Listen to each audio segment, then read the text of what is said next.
My favorite cousin, Julia Ann, started down the hall at my grandparents' house, tiptoeing like we were sneaking somewhere. It made me nervous, so I walked regular. We were headed to my granddad's bedroom where Mama Lottie lay in a big wooden box. She hasn't moved 1 inch since they brought her here yesterday, I said. I had checked on her a few times, but she had the same look on her face and even her same dress on. We got up next to the box. Julianne said, "Just pinch her real hard. That'll wake her up." "You pinch her," I said back. "If Mama Lottie wakes up to a pinch, we're toast." This whole week had been no fun so far. I had broken my arm a few days before and was home from 3rd grade with Miss Maud, my favorite babysitter. I was sitting at the kitchen table writing a love letter to Ringo Starr when the kitchen wall phone rang. Miss Maud answered the phone and then started shaking her head back and forth and started crying. She told me Mama Lottie had gone to meet the Lord. "Big deal," I said. "People see Jesus all the time." She shook her head and told me next that Mama Lottie had gone to sleep and would never come back. I knew she'd been very sick, but I didn't believe she'd leave forever. I'd gone to see her last month in the hospital in Little Rock, and Dad had sneaked me in. She lost all her hair and was very skinny. I wanted to cry in her room, but I waited until bedtime and wrote a long letter under my blanket with a flashlight to Paul McCartney about my sick grandma. After a little while, my parents came home from work early and packed me and my brothers up and took us to Granddad's farmhouse. Once there, I got bored real fast and got stuck in a stair looking out the back door. Even when the big black station wagon car pulled up in the driveway, I didn't blink. 5 unhappy men in black suits piled out of the car and got this huge wooden box out of the back. I noticed the box was very heavy, and that's when my stomach started hurting.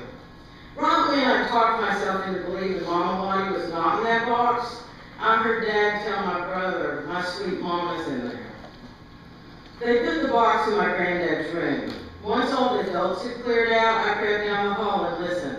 Sounded safe, so I walked on in. I couldn't believe my eyes. The lid of the big box was halfway open and Mama Lottie was lying in the box. Hooray, I thought.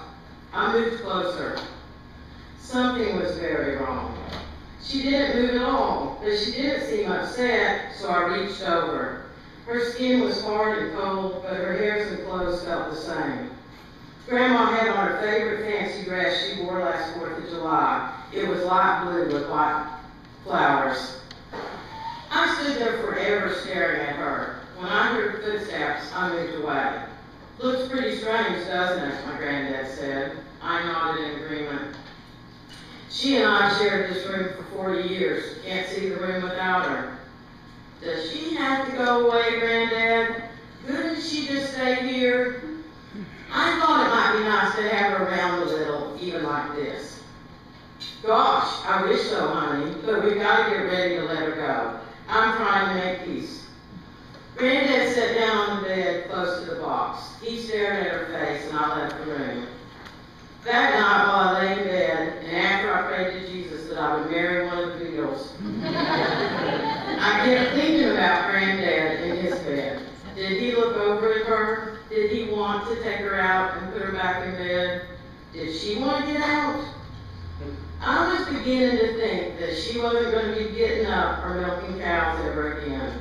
I couldn't go to sleep for hours, thinking about Mama Lottie in the garden shooting at blackbirds, or petting her best milk cow Bess. How can the voice of someone you love that yells louder than anyone at baseball games go silent? The next morning, Granddad's house was full of fried chicken, deviled eggs, and more old people than I've ever seen in my whole life. The average age of the people was 150. Luckily, that's when Julia Ann showed up. We'd been sitting on the front porch eating grape Kool-Aid popsicles when she grinned and summed up our situation by saying, "I think she's just sleeping." And that's how we ended up inside the big box arguing who was going to pinch her. Julia Ann often won arguments by giving me a scary stare that had made me go first several times before with horrible results. Last summer during a visit, we decided to run away to New York City and become famous Broadway singers. The ground below my bedroom window was pretty far down. At 1 in the morning, I got scared into jumping first. Then Julia Ann would jump. She started crying and stomping her feet and woke my dad up. I jumped first last summer. It's your turn, I said with my best glare. Julia Ann slowly put her arm over the side, squeezed her eyes shut, and then pinched Mama Lottie's right arm. Nothing happened. We both stood still. No more being hoisted up on top of her favorite cow. No more fried bologna sandwiches. No more butterfly quilts. Right when I was about to speak, Granddad walked in and asked if we were okay. We ran over to him and cried like babies. He picked us both up, one on each hip, and held us tight. After a minute or so, he sat us down and told us that Grandma Lottie loved us very much, and she wanted us to feel sad for a little while, but not go on about it. We could best honor her by being little girls, good little girls.